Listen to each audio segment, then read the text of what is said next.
అందరికి నమస్కారం. డీజేటీలు స్క్వేర్ నుంచి ఒక చిన్న మిమిక్రీ. నా పేరు లకరప్ రమేష్.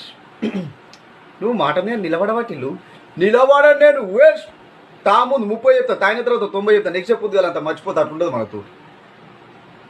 అరే ఇది పేద ఇళ్ళ కింద మాఫియా నడుస్తున్నదిరా. నీకు తెలిసిన సంగతి వాడికి తెలియదు, నువ్వు ఉన్న సంగతి నాకు తెలియదు, నేను ఉన్న సంగతి నీకు తెలియదు. ఇక్కడ అన్నీ తెలిసిన ఆస్కార్ అవార్డు విన్నర్ ఎవరు నువ్వు అంటే రాధిక అక్క. ఆ అక్కని ఆపకపోతే మాత్రం మనం అందరం మా దేవుడికి ఆప్తులు అయిపోతాం. నువ్వు ఆల్రెడీ అయిపోయినావు అనుకో, అది వేరే సంగతి. నువ్వు పేరు లిల్లీ ఏమో కానీ నువ్వైతే 100% రాధికావి. నువ్వు రాధికా జాతికి చెందిన ఆడపడుచు. నువ్వు మీ అందరికి ఒక కాలేజ్ ఉంటుందంటగా, ఇటు ఉండదు. అది ఏడో గుట్ట మీద ఉంటుందంట. ఆడ అందరూ లైన్గా నిల్చొని బైనాక్లెస్ వేసుకొని టిల్లు లాంటి లప్పగాలు ఏడో దొరుకుతారు. వాడి జీవితం ఎట్లా నాశనం చేద్దామని చూస్తుంటారు. మీ సీనియర్ అనుకుంటా, సూపర్ సీనియర్ రాధిక. నన్ను బాగా ర్యాగింగ్ చేసింది, చాలా ఎంజాయ్ చేసిన నేను. ఇప్పటికి మాట్లాడుకుంటున్నారు బయట.